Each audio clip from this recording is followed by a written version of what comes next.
Au grand mot, les grands remèdes dit-on. Bienvenue à ce nouveau numéro de Cap sur les finances publiques. Aujourd'hui, nous allons faire un tour dans les performances de Premier ministre. Vous savez très bien que après la sortie médiatique de l'ancien Premier ministre Matata Ponyo Augustin, nous avons fait des investigations en tant que journaliste. Nous avons relevé beaucoup d'indices ensemble avec Michel Benamio et Francine Mata. Nous allons aborder trois points. Premier point, nous allons parler de secteur réel, quels étaient le PIB, quels étaient le PNB par habitant, mais également nous allons aborder le deuxième point, les finances publiques pendant leur gestion, quelles étaient les réserves, les dépenses, mais également des pressions fiscales. Et enfin, nous allons aborder le secteur extérieur, quels étaient les taux de change et les réserves de change. Vous savez très bien que la RDC a connu beaucoup de premiers ministres depuis Patrice Emery Lumumba jusqu'à Madame Judith Suminwa. Et nous avons seulement fait des investigations de le premier ministre Adolphe Muzito jusqu'au premier gouvernement de Sama Lukonde. Les résultats de toutes ces investigations, vous allez suivre l'intégralité dans peu de temps. Voilà.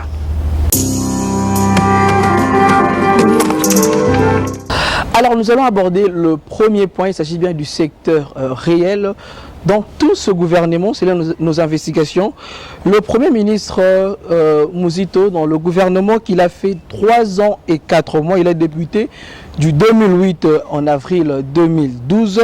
Dans le secteur réel, premier point, le taux d'inflation. À l'époque du Premier ministre Adolphe Muzito, le taux d'inflation, il a trouvé en 2008 à 26,7% et en avril 2012, il a laissé le taux d'inflation à 17,0%.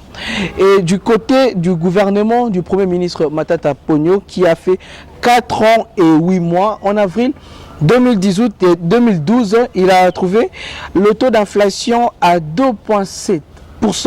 Et en décembre 2016, avant son départ, il a laissé le taux d'inflation à 23,6%. Pour le gouvernement du Premier ministre Bruno Tshibala, qui a fait près de 2 ans, du mois d'avril 2017 au mois d'avril 2019, il a trouvé le taux d'inflation de 54,1% et il a laissé le taux d'inflation en avril 2019 à 7,2%. Pour le gouvernement Ilunga Ilunkamba, qui a fait près de 2 ans, du mois d'avril 2019 au mois de février 2021, le taux d'inflation est passé de 4,7 à son entrée au mois d'avril 2019 et à sa sortie au mois de février 2021.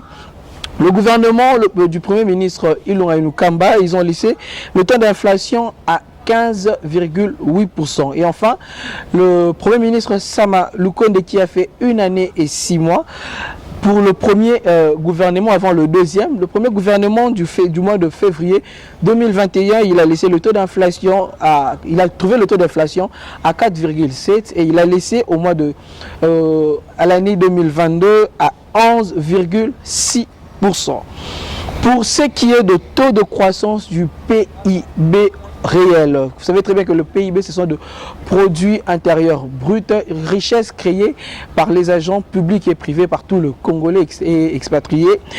Pour le Premier ministre Muzito de 2008, il a trouvé à 6,2% et à sa sortie en avril 2012, il a laissé le taux de croissance du PIB à 6,9%.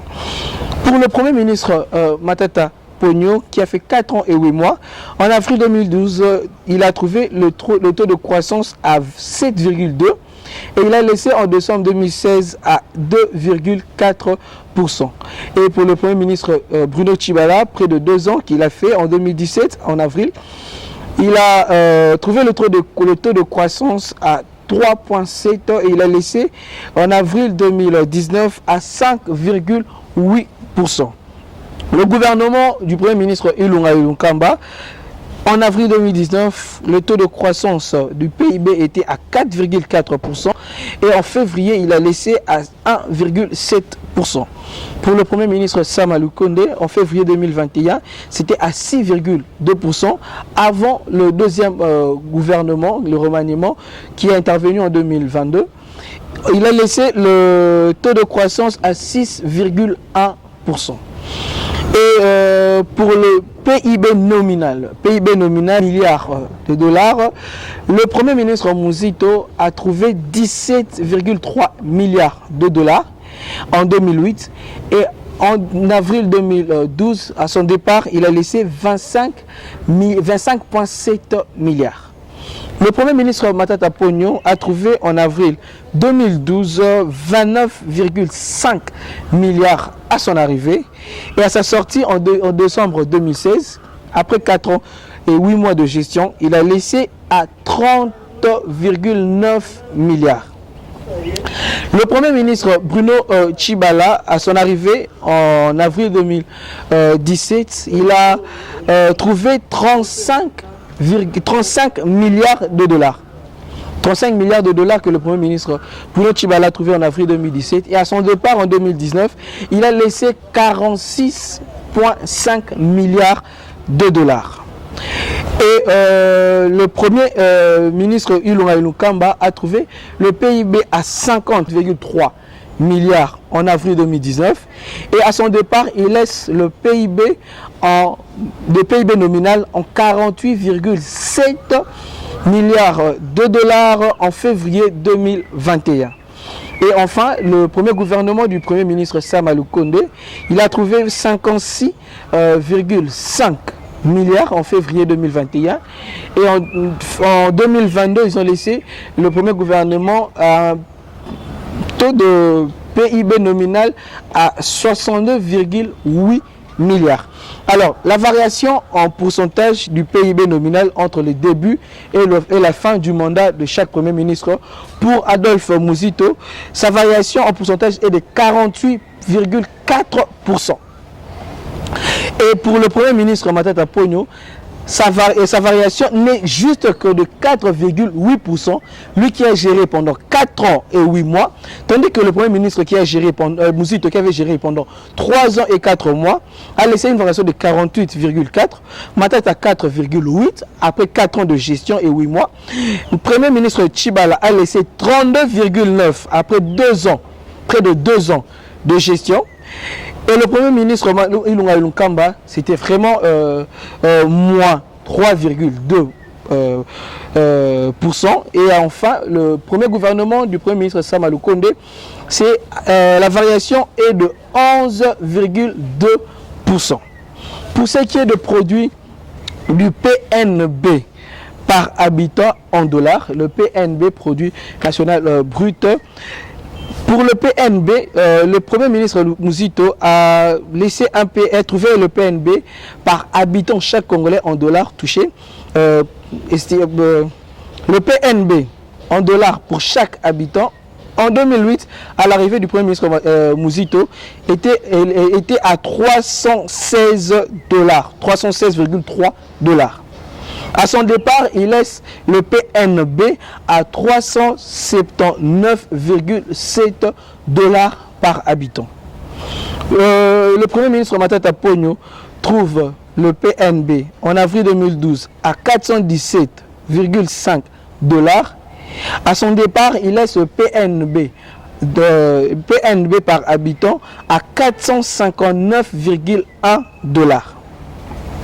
Et Bruno Tshibala, qui a fait près de 2 ans, a trouvé 460,8 dollars par habitant comme PNB.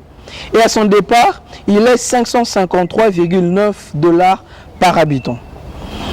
Et Ilunga Ilukamba a trouvé à 573,3 dollars, qui a géré pendant près de 2 ans. Et à son départ en février 2021, il laisse à 536,5 dollars par habitant. Et enfin, le Premier ministre Jean-Michel Samalou Condé, à son arrivée, il a trouvé le PNB par habitant était de 603,2 dollars. et il a laissé pour le premier gouvernement à 660,2 $ par habitant. Quelle est la variation pour tous les membres du gouvernement? La variation de ce PNB du début et à la fin du mandat pour Adolphe Muzito qui a fait 3 ans et 4 mois, la variation est de 20%. Et pour Matata Ponyo, la variation n'est que de 10%. Et pour Bruno Tshibala, la variation elle est de 20,2%. Et pour ce qui est de Ilunga Ilunkamba, la variation est de moins 6,4%. Enfin, et pour le Premier ministre Sama Lukonde, pour le premier gouvernement, la variation est de 9,4%. Enfin, pour terminer, quels étaient les taux d'investissement intérieur par PIB? Taux d'investissement intérieur par PIB, nous avons fait des investigations ici et nous avons évalué par pourcentage. Pour le Premier ministre Adolphe Muzito qui a géré pendant 3 ans et 4 mois, le taux d'investissement intérieur était de 5,4% à son arrivée en 2008 et à son départ, il laisse le taux d'investissement intérieur à 21,1%. Pour le Premier ministre Matata Ponyo, à son arrivée, il a trouvé le taux d'investissement intérieur à 12,6% et à son départ, il laisse 12,3%. Et le Premier ministre Bruno Tshibala a trouvé le taux d'investissement à 12,1%. Le Premier ministre Ilunga Ilunkamba a trouvé 12,6% et à son départ, il laisse 9,2%. Et le Premier ministre Sama Lukonde a trouvé le taux d'investissement intérieur de 14,7% et à son départ, il laisse à 13,5%. Ce sont nos investigations que nous avons faites, nous l'équipe de CAP sur les finances publiques pour évaluer chaque Premier ministre, quelles étaient leurs performances du côté secteur réel. Vous avez réellement remarquez que Matata Ponyo qui a fait 4 ans et 8 mois, sa performance n'avait pas assez plus de valeur que d'autres gouvernements tels que de Muzito, de Bruno Tshibala et d'autres gouvernements. Voilà le résultat de nos investigations dans ce premier secteur réel. Nous allons cette fois-ci aborder le deuxième point avec Michel Benami.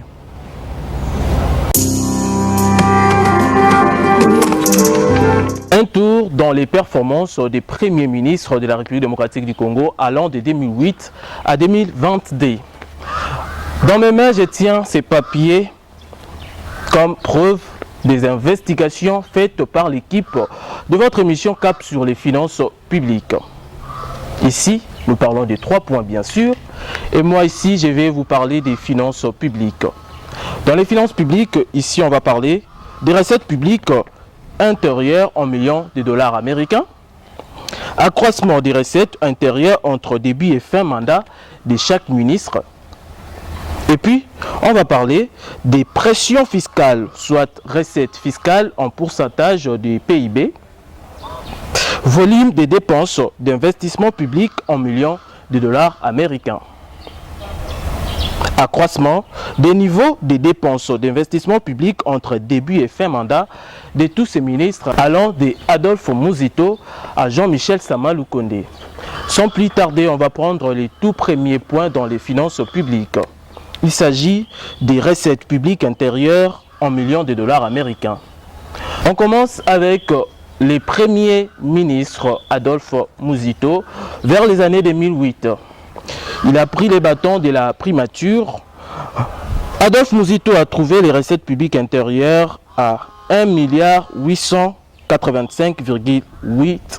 À 2012, Adolphe Muzito a laissé à 3,550,7, soit il a fait l'accroissement des 1,664,9.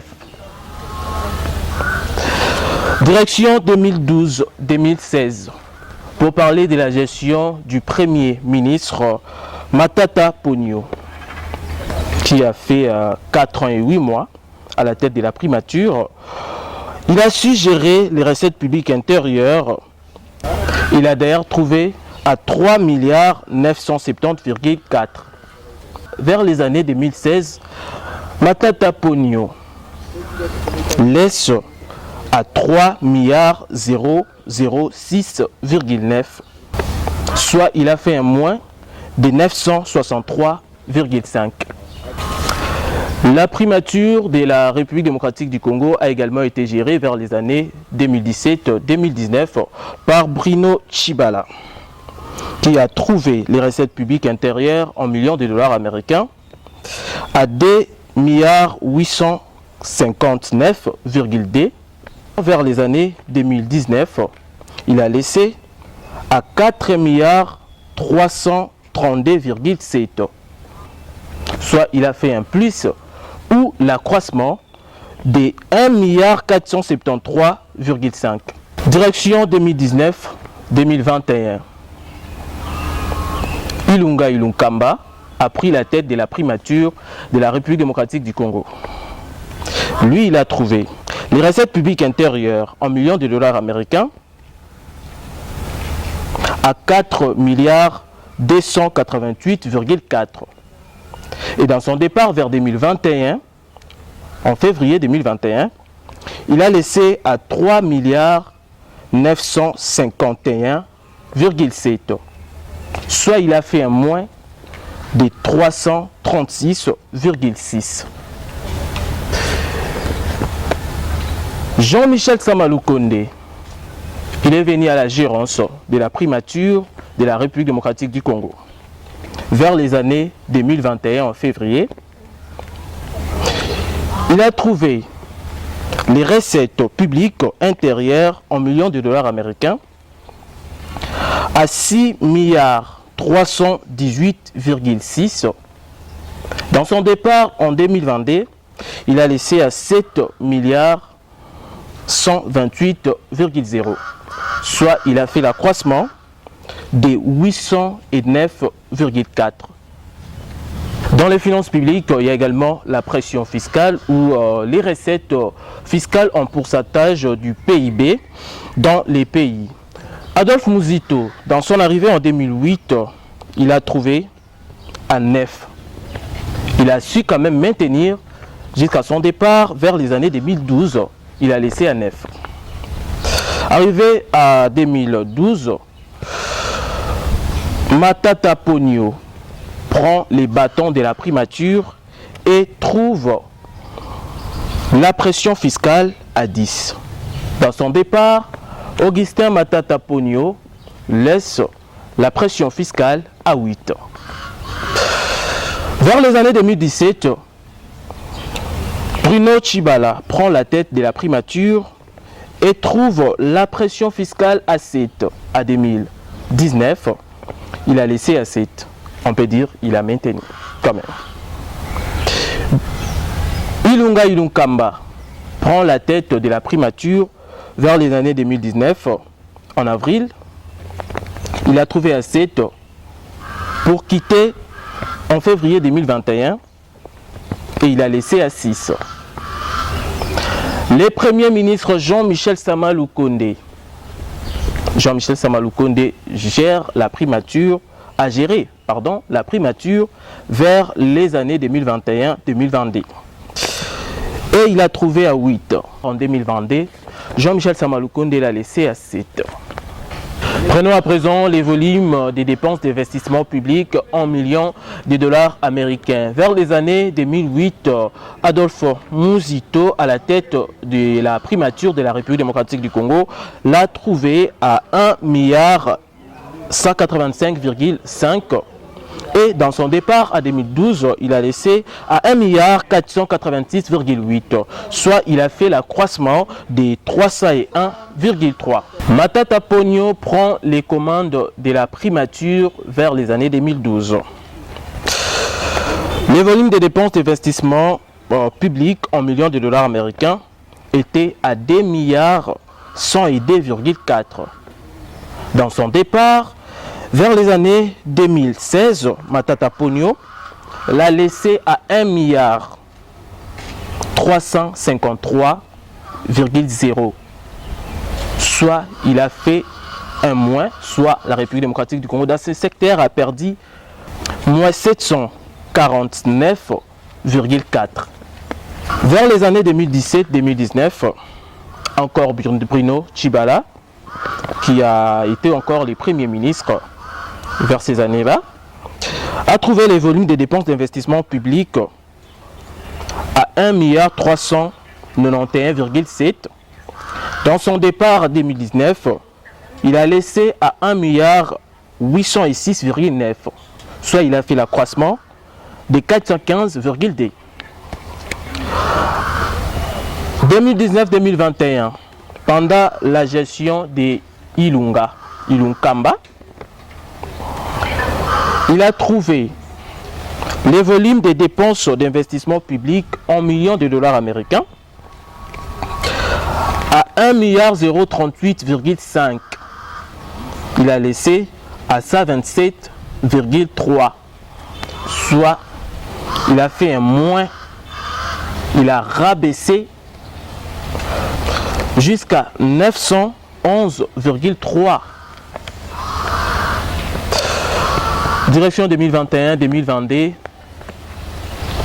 Jean-Michel Sama Lukonde à la tête de la primature de la République démocratique du Congo. Les volumes des dépenses d'investissement public en millions de dollars américains, il a trouvé à 2,761 milliards. Vers 2022, il a laissé à 2,695,8. Soit lui aussi il a fait un moins de 65,2. Voilà les tours que j'ai fait dans cette émission. Un tour dans les performances des premiers ministres de la République démocratique du Congo. Et moi, j'ai parlé des finances publiques.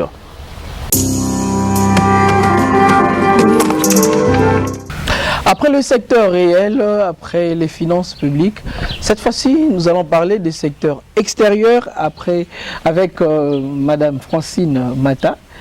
Vous avez fait des investigations. Quels sont les résultats de vos investigations dans les secteurs extérieurs?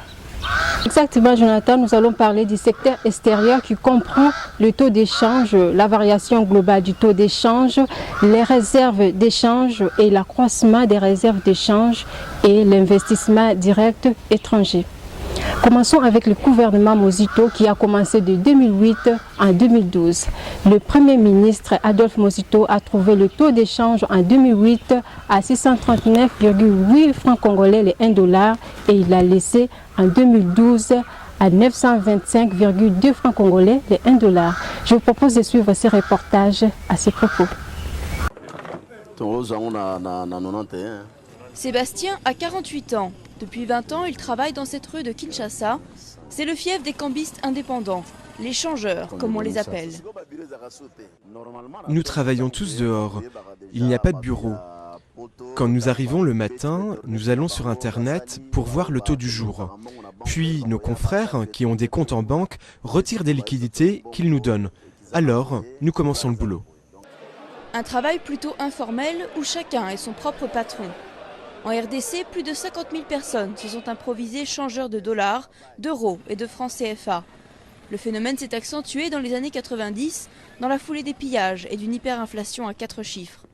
La faillite des banques a profité aux plus malins, à ceux qui savent spéculer. Mais aujourd'hui, la stabilité est revenue et ils font moins de bénéfices. Auparavant, quand tu changeais 100 $, tu pouvais faire 10 $ de bénéfices. Mais actuellement, avec 100 $, tu gagnes seulement 50 cents. Depuis maintenant près d'un an, le dollar s'est officiellement stabilisé à 906 francs congolais. Mais celui des cambistes varie selon les lieux et la tête du client.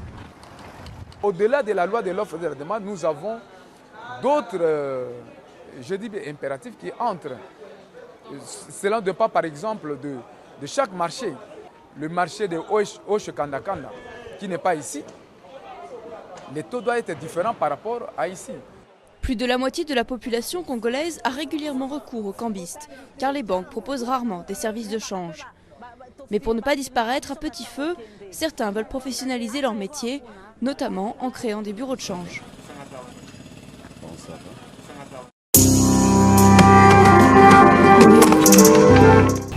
Voilà, ces reportages de l'époque signifient que la variation globale du taux d'échange entre le début et fin mandat du gouvernement Mosito était moins de 30,8% et les réserves d'échange, le Premier ministre Adolphe Mosito les a trouvées en 2008 à 79 millions de dollars et en 2012, il les a laissés à 1,272 milliard de dollars. Donc, l'accroissement des réserves d'échange entre début et fin mandat Mosito était de 1,193 milliard de dollars. Quant à l'investissement direct étranger, en 2008, le Premier ministre Adolphe Mosito les a trouvés à 1,726,8 millions de dollars et les a laissés en 2012 à 1,686,9 millions de dollars.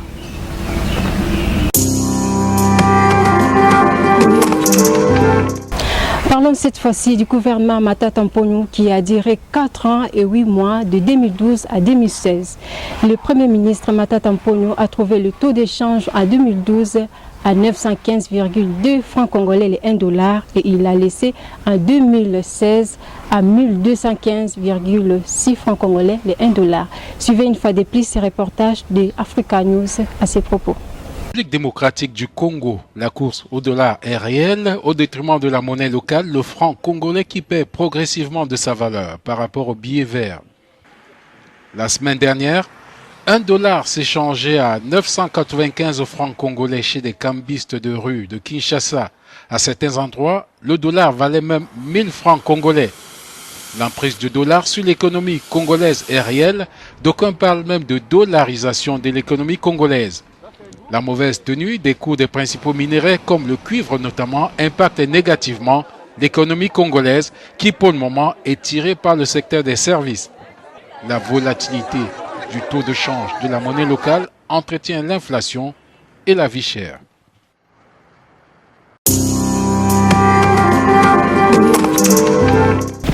Voilà ce qui signifie pour le gouvernement Matata Mponyo la variation globale du taux de change entre début et fin du mandat est de moins de 24,7%. Quant aux réserves de change, le Premier ministre Matata Mponyo les a trouvées en 2012 à 1,634 milliard de dollars et les a laissées en 2016 à 858,5 millions de dollars. L'accroissement des réserves de change était moins de 775,5 millions de dollars.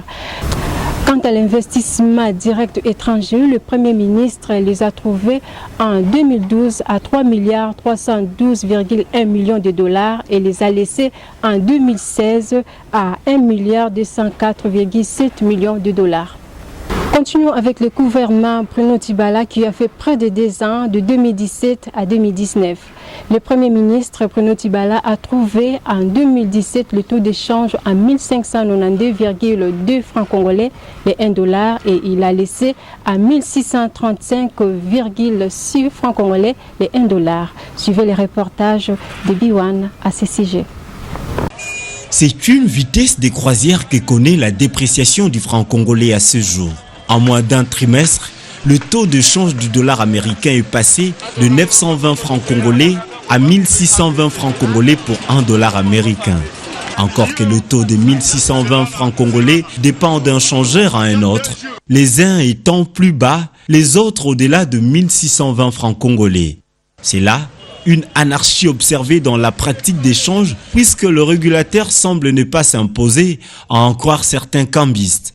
Une autre problématique dans ces désordres observés est le fait qu'aujourd'hui n'importe qui s'improvise cambiste. La banque centrale qui peut fixer le taux, mais nous on se réfère au preneur qui nous donne l'argent à un taux peut-être. Nous on donne à nos clients à 16 200, mais nos preneurs nous donnent à des fois à 16 500, 16 600. Au retour, nous on donne à nos clients à 16 200 pour gagner ne fût-ce qu'un petit rien. Maintenant, le problème, c'est quoi? C'est tout le temps où il y a l'augmentation. C'est tout le temps. Non? La variation du taux de change n'est pas sans conséquence sur le prix du marché. Du vendeur à l'acheteur, l'effet est ressenti par tous. Le premier se plaignant de la rareté des clients et le second se plaignant du coût élevé de produits vendus.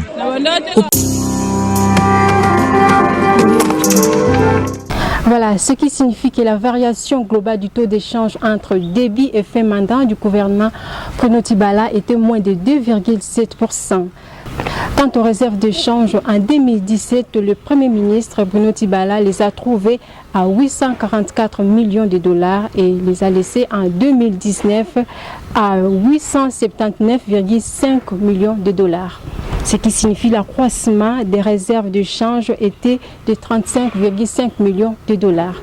Quant à l'investissement direct étranger était en 2017 à 1,340,2 millions de dollars et le Premier ministre Bruno Tibala les a laissés à 1,616,8 millions de dollars. Parlons à présent du gouvernement Ilukamba qui a fait près de 2 ans de 2019 à 2021. Le gouvernement Ilukamba a trouvé le taux d'échange en 2019 à 1673 les 1 dollar et l'a laissé en 2021 à 1971,8 francs congolais. Suivez ces reportages de TV5 à ces propos. Bien garni, mais depuis 2 semaines, se fournir auprès des grossistes est devenu difficile. On en a marre. Avant, on achetait des petits poissons pour 20 000 francs congolais. Mais aujourd'hui, ça dépasse les 33 000 francs. Et pour les gros poissons, on est passé de 30 à 45 000 francs. C'est vraiment difficile. Ça ne rapporte rien. Partout sur le marché, ce même constat. Moins de produits, moins de clients, des prix qui flambent et des commerçants qui s'adaptent comme ils peuvent.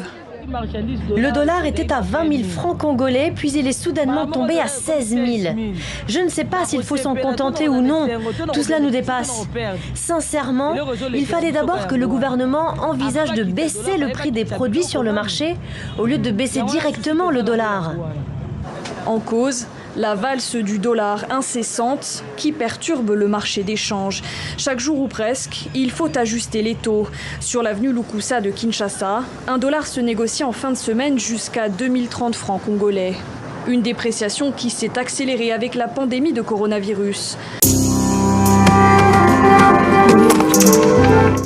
Voilà, la variation globale du taux d'échange entre débit et fin gouvernement Ilukamba était moins de 15,2%. Quant aux réserves d'échange, le Premier ministre Ilukamba les a trouvées à 1,141,3 millions de dollars et il les a laissées à 708,9 millions de dollars. L'accroissement des réserves de change entre débit et fin mandat du gouvernement Ilukamba était moins de 432,5 millions de dollars.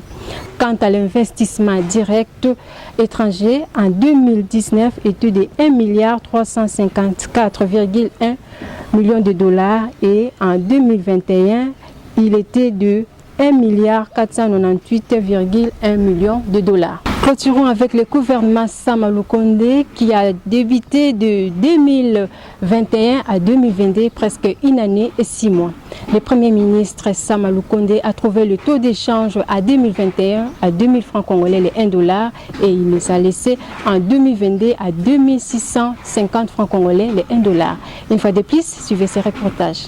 Le dollar est passé de 20 000 francs à 20 500 francs congolais, voire 21 000 francs pour certains changeurs de monnaie. D'autres préfèrent cacher leur tableau pour ne pas afficher le prix. Et comme il fallait s'y attendre, les conséquences sont déjà visibles sur le marché avec l'augmentation du prix des produits de première nécessité. Les vendeuses de légumes du marché municipal de Delvaux en Ngaliema ne savent pas à quel sens se vouer à quelques jours de la rentrée scolaire 2022-2023. Nous ne comprenons plus cette réalité avec l'augmentation des produits de première nécessité. C'est chaque jour qu'il y a aussi hausse des prix alors que la rentrée scolaire s'approche. 1 kilo de pastèques qui se vendait à 800 francs congolais est vendu désormais entre 1500 et 2000 francs congolais. Visiblement, c'est la mauvaise foi de certains Congolais qui seraient à la base. Nous demandons aux autorités compétentes de nous venir en aide. La vente des terrains qui servaient de plantations pour les légumes fait partie des causes principales de cette hausse des prix sur le marché. On a vendu tous les espaces agricoles à Kinshasa. Alors où irons-nous? Que le gouvernement trouve des solutions pour nous. Nous ne voulons plus afficher les prix de nos produits à cause du changement qui s'opère à tout moment. La stabilité du prix sur les marchés devient très compliquée. Je viens d'acheter un sac de semoule qui a subi le changement du prix à cause du changement du taux d'échange et si j'essaie d'afficher les nouveaux prix, je risque de perdre toute la clientèle. Que le gouvernement fasse tout pour la stabilité du taux d'échange des prix sur le marché. La hausse du taux d'échange des dollars intervient au moment où les députés nationaux ont constaté la revue à la hausse hausse de leur salaire quittait de 12 000 $ à 21 000 $ américains, chose qui devient une pilule amère à avaler pour la population congolaise qui lance un appel aux autorités compétentes afin de pencher sur...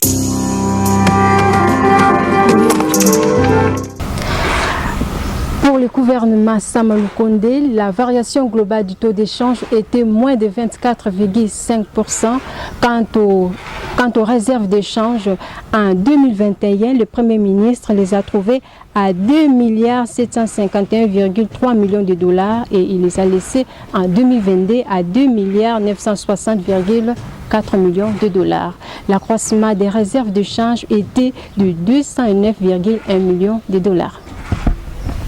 Quant à l'investissement direct étranger, en 2021, était de 1 677,7 millions de $ et en 2022, c'était à 1992,8 millions de $.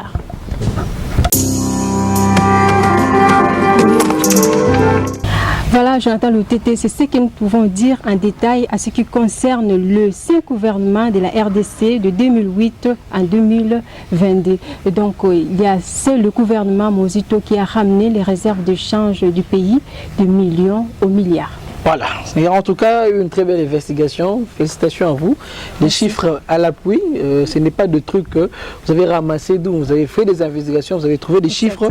On a suivi aussi des reportages pour le taux d'échange. Nous avons remarqué que avec tout ce bruit que Matata Ponyo a fait, c'est le gouvernement dont la performance n'est pas à l'auteur dont il pense que ça pouvait être. Et c'est comme la question qu'on a posée une fois à Etienne Tshisekedi, est-ce qu'il est le Premier ministre ou il pensait qu'il est, soit est-ce que lui-même s'en aperçoit qu'il est Premier ministre. Mais aussi, il y a un point du côté secteur monétaire et financier de nombre de banques. J'aimerais aussi qu'on en souligne parce qu'il y a aussi, nous avons fait aussi des investigations sur ça, de nombre de banques. Ici, dans les chiffres que moi j'ai, le gouvernement Mozito a en 2008 trouvé 18 banques. Nombre de banques total. Et il a laissé en avril 2012 au total 20 banques. Et Matata Ponyo, c'était 20 banques qu'il a trouvées et il les a laissées à 18 banques. Il a encore perdu 2 banques. Et du côté de Bruno Tshibala, il a trouvé 18 banques et il a laissé 17 banques. Exactement. Et quant au gouvernement Ilukamba, c'était 17. Il a trouvé 17 banques, il a laissé également à 17 banques. D'accord. Et du côté de Sama Lukonde, on doit rappeler que c'est le premier gouvernement du Sama Lukonde. Il a trouvé 17 banques et il a laissé 16 banques au total. Merci beaucoup Francine Mata.